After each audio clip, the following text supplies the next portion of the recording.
Welcome to MotoGP Mac, where MotoGP fans come to congregate and fanboy spirited shred. Nothing much really going on this week, is there? No, Desperate.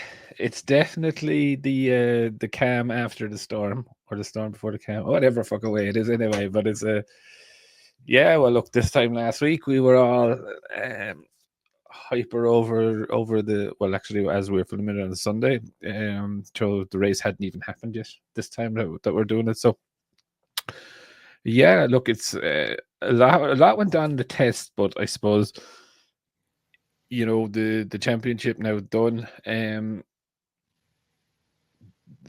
Number one on the Aprilia next season. I have to say though, one of the things I was very impressed with was Bagnaia. I thought how he handled himself after losing the championship was probably a credit to him. To be fair, do you know what I mean? Well, Uh, he had put in his head that it was it very was unlikely that he was going to win anyway. You know what I mean? yeah, but like, yeah, still though, going over, congratulating him, Yeah, being like, I know if it was me, right, it would take me probably 3 days, and I was still calling him a fucking cunt. Like, yeah, I know you would. do you know what I mean? You don't want And to kick him in the shins or something. exactly, and I'll tapping it, give him a kick in the balls or something anyway, just to let him know that that yeah. But still, look, He's a very saying good that, boxer, you know. who, He would make a very good boxer. why? Because after the fight, you shake hands and all that sort of thing. You can't go and punch him again. You know, does That's work that's that a, way. that's what separates the Irish from me fucking Yanks. Yeah, you hate him for life. No, only joking. No, look, I think it was kind of good. Like, now, I'm not a fan of the nicey stuff, as I've always openly admitted. I do like the old bit of bad blood between riders. You know what I mean? And wanting to punch each other at every clear opportunity that you get, is not a bad thing to, you know what I mean? I get it that some people are like, no, but for me, I like the rivalry. I like, the height of the Rossi Biaggi, Rossi Lorenzo, Rossi Marquez. It just floats my boat. Do you know what I mean? It's Yeah, just like, I mean, Rossi, for as nice as a guy he was, he got pissed off at it. You know, it's like the old saying when the pendulum swings one way, it also swings the other. it does. Look, and I get it. I just personally enjoy, the rivalry of wanting to kick the shit out of each other at 200 miles an hour. I think that was just, you know. Anyway, the test. What do we see on the test? So there's a lot of talk about Mark Marquez on the 25, and that he spent 90% of his time on the 2025, but set the fastest time on the 2024. My understanding is that he was on the 25 for most of the day, and then in the evening he switched to the 2024, which is when he said his fastest lap was towards the end of the day. So it's believed that he was on the 24. I know there's some people saying that it's not, and this, that, and the other. Look, this is what I've been told anyway, was that it was towards the end of it. It kind of makes sense that he only was focusing on the 2025. Yeah, Um, but I suppose it is um it is pretty interesting that he only sampled the 2024 a little bit. I actually thought that he would have gone the other way around, and he would have done maybe some of the morning on the 2024 and then moved to the 25. Um, but then we have to remember that there's a lot changing this year, and I know it doesn't sound that there's a lot changing, but they have to get the engine right. They have to get that right. So they had Pecco testing the 24 frame and chassis with a 25 engine. So it shows you that it. that freeze to keep everybody on the same page. That freeze goes for 25 and 26, correct? Yeah, correct. So when they homologate the engine before the first race of the season next year, that's it. There's no further engine development for the European manufacturers. Let's call it. The Japanese manufacturers can, Yeah. and that's why we're going to see the V4 Yamaha midpoint next season. I reckon we'll see it in this, not the winter tests or the tests leading up to the start of the race. I think the next test after that is when we're going to see the Yamaha V4, and then summer break. I would think it's going to be Pramac that will actually run it. I think it would be Jack and Oliveira that will run the V's. And my kind of reasoning and reckoning for that one is that those two lads have a lot of experience on V's, whereas if you look at Fabio, he has none. Rins has 1 year, I think. Is it 1 year? So it kind of, in my view, makes an awful lot of sense that they're going to be the ones that are testing it. The test, Mark looked very comfortable. So did Pecco. But Pecco didn't do as much work on the 25. He was more using the 24 with the 25 engine, and then he did do some laps on the 25. Now, my understanding is that was Pecco's last time ever riding a 24 chassis. It's never coming out again. So for Pecco. So from I have a question on. Do you remember when Miller was there with Miller and Pecco, and Pecco decided what engines to use? Mm-hmm. Now, is that the same situation going to be with Pecco and Marquez? I would think so. I would think so. Pecco can decide what engine Marquez is going to use? Yeah, well, look, I would genuinely think so. If they're going to, Mark will have an input into Mark. Guy, or are they going to have him as? It's a very awkward position that they're going to be in, but I would reckon that it will probably go Pecco's way, deeming he's the most experienced on them. Do you know what I mean? Yeah. Whereas, so, but but they're different style riders, so that's kind of. Yeah, so going through the reports after it, both Pecco and Mark had very similar feedback on the engines and stuff. So they may be in tune, they may be not. But look, I also believe it with a pinch of salt that they're all on the same page and this, that, and the other. Do you know what I mean? Yeah. It was only day one in the garage. But I would see it more that Pecco would hold more development weight as we speak. But I wouldn't be surprised if that changed either. Do you know what I mean? What we've seen with Ducati senior management is some of the biggest flip flops in history. Do you know what I mean? So completely and totally Italian. In the way of yes, we're going this way. Okay, we go that way. And it's all done in the same breath, and not so. So look, overall, I thought it wasn't a bad session for both of them. I wasn't really expecting them up top, and I don't know that people see. There was a thing where Mark was coming in and he was giving the finger to the Grassini team. Yeah. So what that actually was not giving him the finger saying fuck you. Well, it was saying fuck you, but it was saying fuck you because Alex finished. They beat the red Ducati team. So it wasn't that he was giving a. It wasn't in malice. Yeah. No, there was no malice. It was just like a fuck you, and he was saying, "Oh, even my dad went into the Grassini team, so because he was winning." Do you know what I mean? So maybe friendly rivalry there, but it was something that was. It's some people blown out of proportion. I suppose Honda, Jesus Christ Almighty, and that's all I can say really on it, right? There's rumors out there that they didn't try the new bike. All right. Johan Zarco said that he did try the new bike and he was switching between his race bike from Sunday and the new bike on Tuesday, and his positivity thing was saying really is that it's no slower, right? And I just kind of going, oh my actual, And like what Zarco is saying, also then saying, is that the new bike is not a completely new bike, that it's actually a modification of the existing bike, which Zarco and the rest of the riders have already said that the DNA of this bike is wrong. So like the core of the fucking bike is wrong. So what do? They just modified the bike.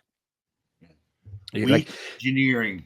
It just, but it's not even engineering. Like it's not like there's something fundamentally wrong with the bike, right? Yeah. Right. That you can't engineer your way out of. That's what Zarco has said, is that there's the DNA of the bike is something that's fundamentally wrong. Yeah. Right. Yeah. It's not. It's fucking not like, let's just change the swing arm, or let's fucking jump. Yeah. This needs to be built from the ground up again, and they've made a modification. It just doesn't make sense. And it's a problem, not an engineering problem. Well, no, I think it's a corporate problem. I really do think that it's just, they're like a bunch of fucking ostriches over there, do you know what I mean? Head buried in the fucking sand, do you know what I mean? Nothing else fucking exists. No one else can see what's going on except that the results are fucking there on the track, and I don't mean to piss on Honda, because look, I would love to see it, and I genuinely would love to see the top 5 or 6 bikes on the grid, all different manufacturers, and they fucking giving it hammer and tongs. Do you know what I mean? I like to a point. If I don't have it, I don't want to do it at all costs. Though that's my point. Yeah, but I don't want to see 6 Ducatis in the top 6. Right, but you have to kind of balance it out. You can't say, "Well, Honda sucks, so we'll just change all of." No, look, we can. Yeah, but look, they've torn up the paper. They've brought in the rules. You know what I mean? Like, and the rules are set that they tore up the paper to make it at all costs to make them run. And that's but my point here is like, can we all legitimately, hand on heart, say that the Japanese manufacturers, with even all of these rules and whatnot and extra concessions, have they made any ground on the European manufacturers? And the fucking answer is no. I can't, and that's hard to believe, isn't it? Because they have the money, they have it's not like they can't go and get European they don't have. It's not like they don't have the money to go out and buy the best. For me, it shows 2 things. One, that the level of MotoGP that the European manufacturers have brought is far more advanced than anyone even thought of, right? Like, you look at it, Yamaha at the start of the year made the right moves, got a number of people in, right? Of course, we're going to wait to see 6, 12 months, 18 months, maybe 2 years before you see the payoff of that, right? But again, like, it's just so far. Yamaha haven't really made it end. Like, if you put your hand on your heart and you say, how many events did Yamaha do really well this year? Yeah. You could count them in one hand. And by the way, when you talk about the good old days, even Mr. Honda, when they were starting up in the racing, said, I won't want this team. We don't want Japanese engineers to act like Japanese engineers. We want new, young, and that's all he hired was young, guys out of the school. We want Japanese engineers to engineer like European engineers, where they have innovation and tech. We want somebody with fresh thinking, not the Japanese way of doing things. Yeah. Look, it's you're right, but it's just like, I was looking. I think it was CB actually put a picture into the group, and it kind of got me thinking in the way of, like, if we go back 10 years, right? 10 years, right? To 2014, right? It was all about the bike. It was about the engine, the grip from the tires, and the chassis, right? And it was kind of like three simple things: to engine, chassis, tires. But now there is so much more going into it. There's so much more power. There's so much more power, but there's so much more electronics. There's so much aerodynamics. There's so much grip from the tires. The list goes on. Like if you look at it, right? What are they? They were like 10, 12 seconds a lap or a race distance, maybe 20 seconds a race distance on average this season. They were faster than last year, right? That's not bike performance. That's not like, do you know what I mean? That's like the tires have changed. Do you know what I mean? And like when I'm looking at it, to try and catch the likes of Ducati and KTM, it's going to be very, very hard, even for Aprilia, who are on the cusp, right? Like the two Japanese manufacturers, I just don't see it happening until the rule change. If I'm very, very honest, I just don't think. Looking at what the output of this year was, I just don't see it happening. Now, will it change next year? That the fact that they have two further bikes on the grid, they have a test rider who has MotoGP experience, raced with the tires. Okay, he doesn't have multiple years worth of experience as we know, but like Augusto, I think he'll do a solid job as the test rider. So like they should have someone going round and round and round and round and round very soon. But again, like I just don't see it happening for Yamaha next season, and I don't see it happening for Honda. Like Aleix Espargaro, and I like Aleix, right, for kind of the character he is. I don't like it when the way he talks to his team and mechanics. But like going into Honda and thinking Honda are going to fucking listen to him, like like right. like it's stupid, right? They wouldn't listen to Marquez properly. They wouldn't listen to Lorenzo properly. They wouldn't listen to Pol Espargaro properly. They wouldn't listen to Dani Pedrosa properly. No, they're going to listen to Espargaro. But they're going to listen to Espargaro. They don't listen to Joe and Mir. They don't. It's yeah. Look, that's where and that's where I just think that it's corporation. It's like we've all said it for years. Alberto Puig should go, right?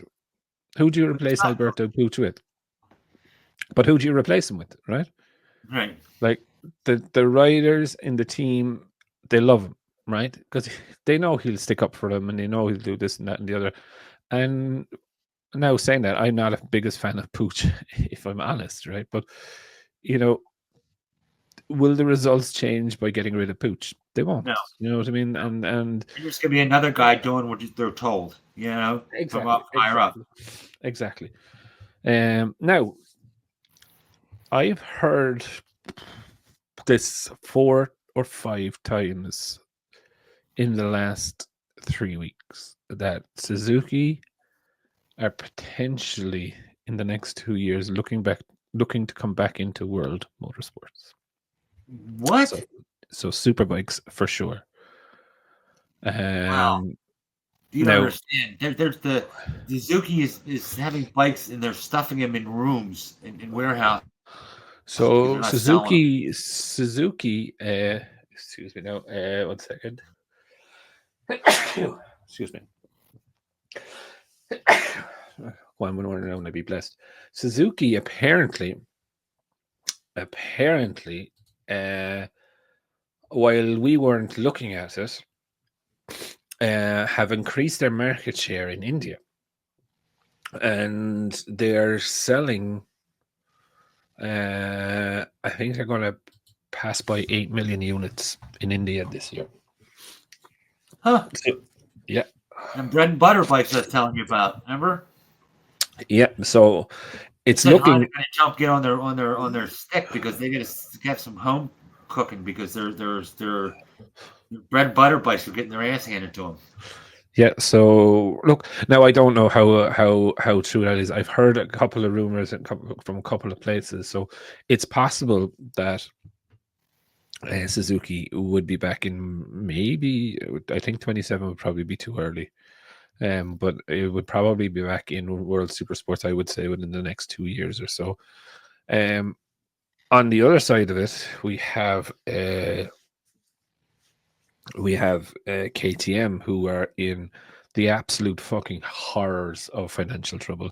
The team will be fine for now, but just to give you kind of some context of it. So in November 2022, the share price for KTM was over 60 euros a share or dollars. I can't remember which one was which. It's now worth 8. And their debt has gone from 300 million to 1.5 billion. So that's where the problem has gone in. They've shut down a couple of factories. I think there's over 900 or 1,000 staff being dropped. Their senior directors have dropped from 8 to 2. There's talk about Red Bull actually buying into them to help them out, which I believe they already own some part of KTM or some financial of it. So they're looking for kind of help from the banks and senior or other investors. No, this is not for KTM. This is for KTM AG and Peer Mobility Group. So it's not just KTM. So do I know what exactly the debts are for each? I don't, but it's believed to be 1.5 billion over the two. So it kind of gives you an understanding of where they are and what it is. The MotoGP project, my understanding, is safe for now. But saying that, it's a quick 100 million a year to cut. Yes. You know what I mean? But saying that, it's probably one of their more important projects out there. Yeah. So yeah. What else keeps your name out there? That's the thing. That's it. That's the thing of it. What's the other news? Fabio Quartararo. I got a question for you. Keep something in mind for you. The number one plate is going on Aprilia. Now, are they keeping it on there or not? Because that shows if they put it on there, that shows that Aprilia wants to keep going in MotoGP. If they allow Jorge to run his old number, that shows they're kind of happy with status quo. I think that decision comes down to the rider. The team can try and influence it, but it comes down to the rider. Like I know a lot of people that don't want to run number one. For the simple reason that they think it's a jinx. Just ask Jorge Lorenzo, Johnny Ray. A lot of people there believe number one is a jinx. So personally, myself, I believe if you've won number one, you should wear number one. Yeah. And that's it. It shouldn't be open for a fucking debate. Do you know what I mean? That's your world champion, and that's where you have it. I think I have a pretty good feeling that he's going to run it all right. Yeah, he might not have another chance. So I would think he would. Yeah, exactly. It was kind of funny because there was a bit of a tit for tat between what's his name, Davide Tardazzi and Massimo Rivola. And Tardazzi were saying, "Oh, by getting Martin over, it was a cheap way of getting the number one plate on the bike." Yeah. And Rivola kind of turned around and said, "That's right. It's far less of the investment that you've had to make." You know what I mean? So, but look, I do worry about Martin on the Aprilia. I think it's just Aprilia is about the second strongest engineering team though in MotoGP. Yeah, but they're having some kind of goofy problem with the heating. Well, it's not just it's not just the heating, right? The heating is a big base. You say, okay, you need power. How do you get power when you have things boiling over as it is? It is, yeah, but you see where I think would like if we strip down the Ducati, I reckon the Ducati is fairly fucking anemic. Like, do you know what I mean? It's tiny. Do you know what I mean? It looks big because I genuinely believe there's more fucking ducts and drafts and things inside here pushing the air to where it needs to be. Whereas with the Aprilia, what they've tried to do is they're not blowing the air out the back because it's disturbing the ground effect, right? So they're pushing the air up with the ducts. Do you know what I mean? Now, what I did find was interesting was that Aprilia did try downward ducts during the test in Barcelona at the front of the bike. But I think Aprilia have gone all in the way with the aerodynamics, and like when I do genuinely look at it, right, they're the only one that have that bulbous side concept completely, right? whereas every other team is having downward ducks and this, that, the other. So that kind of really genuinely points out to me that you're in the wrong direction. It's kind of like Yamaha, right, with the inline four. It's a great concept. Does the bike work? Yes. Do you know what I mean? Is the inline four a good engine? It is. You know, but everyone else is going a different concept. Do you know what I mean? And what we see with the Aprilias, right? They are very, very good on their own. If they're out front, they can run the lines they want to run, no problem. Do you know what I mean? They get into an argument or a fight, like you will never see an Aprilia come from the back of the field all the way through the front of the field and without problems passing people. Their engine is slow. Do you know what I mean? It's not one of the faster engines, right? Look, if they're in a slipstream, can they pass and fight? They can, right? But it's very, very dependent. Do you know what I mean? Yeah.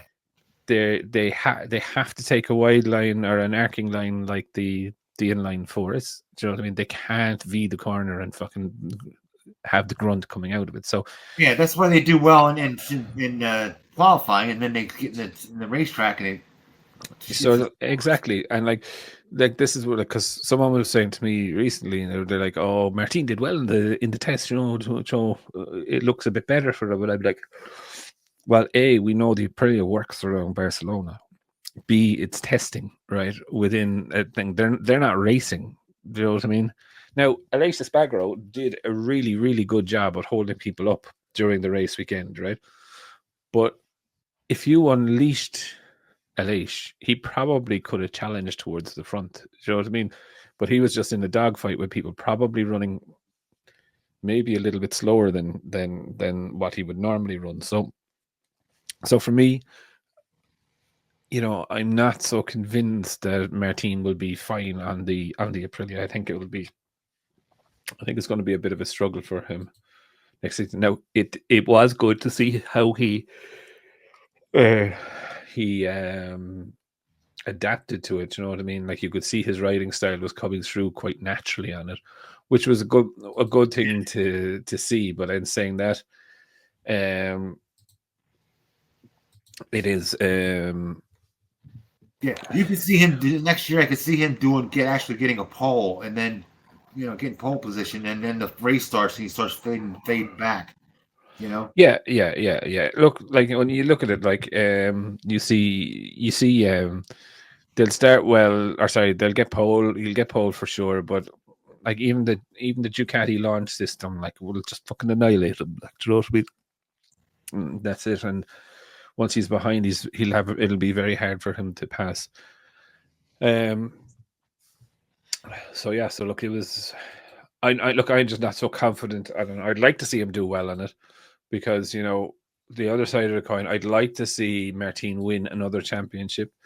And I've always said this, that winning your first one is that just luck, or is this? You never forget your first girl. You do, but to kind of confirm that you are that goat or that alien, you do need that kind of second championship, or to be seriously battling for it. Do you know what I mean? Yeah. So look, for me, I'm just a bit worried for that. Fabio Quartararo had arm pump surgery, so he has a couple of months to now recover. So, he posted on it there the other day. What else is going down? There was another thing as well.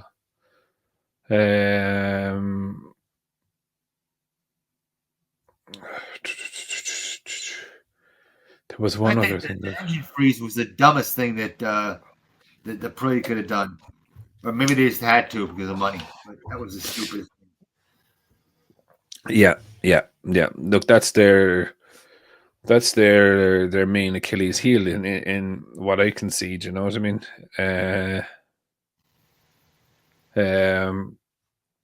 So yeah, it's a. I think their hand was probably forced by someone. Do you know what I mean? That was money. Yes, money. Yeah, most likely. A lot of people were saying that Jack Miller didn't show his times, and he was like 2.2 seconds off, and all of this. Yeah, it didn't. Didn't look great for Jack on the Yamaha. 2.2 seconds off in the sprint or in the test, but Jack is not allowed to talk to the media. Neither is Alicia Spagro yet. Their contract forbids them talking. So, look, Miller was a good bit And off that. Martin, when can Martin still talk? I'd say, he can't talk either. I'd say he's still tied Yeah. into Ducati, so everything will be 31st of December, which I think is a little bit weird. Also, Yamaha have apologized. Yamaha have apologized to Alex Rins for the bike. They're kind of saying, look, it didn't live up to what we had sold them. And you can kind of say, yeah, but you also say no. Do you know what I mean?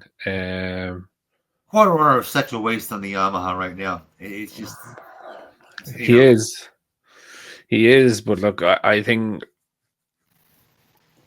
I don't know. Sometimes the devil you know is better than the devil you don't know. Do you know what I mean?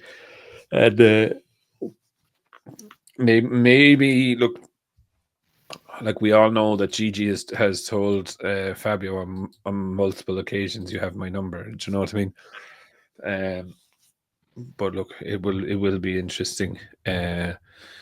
Will be interesting to see it. I still want to hear that. I still want to have the explanation why Gigi wanted the 850cc.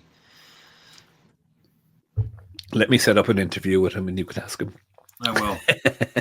Listen, you little giddy. yeah. But apparently, my understanding of how things work in Ducati is if Gigi says so, then it happens, right? So he obviously has some influence over thing. Or look again, it could be you allow them. Joe could have been part of the barter, like for allowing concessions. This is a thing of it. We also saw that for the first time ever, MotoGP's logo has changed. MGP, and it was one of the things I was wondering then. So when you look at what Liberty Media have done with Formula One, right? They came in, they did change the logo. Very soon they changed out the leadership, and they started bringing things in. Like I wonder in a couple of years' time, is it going to be Moto 3, Moto 2, and Moto 1? That's what they were saying. It's going to be Moto 1, Moto 2, Moto 3. That's what I read. Yeah. Well, there is speculation that this might happen, which I don't know. Will it how that will go down? I think it's their company. They'll do what they want to, but I think Liberty are fighting battles in the States at the moment, so maybe their full attention isn't yet on MotoGP. You did hear about that, didn't you? No. They blocked Andretti Racing or Andretti Autosport or whatever from being the 11th team in Formula One. And one of them was that the head guy of Liberty Media hated Michael Andretti. Now, Michael Andretti is gone. And the kind of excuse that Formula One used was that Andretti Cadillac, just say, coming into the sport was not doing anything for the sport in the way of publicity, which I can 100% actually, and I do agree with, right? The name Andretti in Formula One does more for Andretti. Do you know what I mean? Then yes. So I could 100% do it. And I believe what it's now going to be is that it's going to be General Motors or Cadillac is going to be the name. Do you know what I mean? So then that's like it's an original, or it's an OEM manufacturer. Do you know what I mean? It's a big name, and then that does something for Formula One and for them. Do you know what I mean? Whereas that if it was the Andretti name, it's actually the opposite way around. It's a one-way street. There's also Who's actually making the engine though. General Motors will have to make an engine by 2028. Oh, okay. Do you know what I mean? They'll give them a couple of years, I would think. If they're going to come in as an OEM, they give them a couple of years and hope it starts. So But apparently, it went through the doors of Congress or whatever it is over there that they were looking into the whole denial of it, and I think Liberty Media got squeezed, if I'm very honest, to make it happen. But they're like, okay, if it's going to happen, this is what's going to have to happen. Do you know what I mean? Anyway, back to bikes. So Yamaha have apologized to Rins for the bike. I think kind of the funniest statement of the week for me was from Franco Morbidelli, and he was like, racing for VR46, the standards of racing and expectations are very, very high, and I hope to meet them. I'm like, you're there because you're a VR46 Academy rider. Do you know what I mean? And there's nowhere else for you. But yeah, I don't know what Franco's going to do. I wasn't really impressed with him at the test because,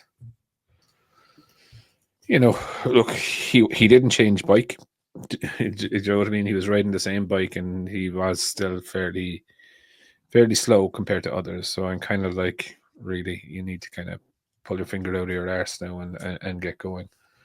Yeah, so, but it will be interesting to see how he compares up close to Di Giannantonio. Yeah, and then I suppose the other one I'd say kind of finish up with this then is Nakagami, and I missed it actually during the race. But look, he did have a special helmet on, but his family were actually out on the grid with him before he took off, and they were giving him hugs and all of this stuff and whatever. But you could see it was there was pure emotion from him, like which you wouldn't see normally. Do you know what I mean? Right. And you could like your heart kind of went out to him, kind of saying, such great potential that he once had to do it, and it kind of didn't work out for him at all.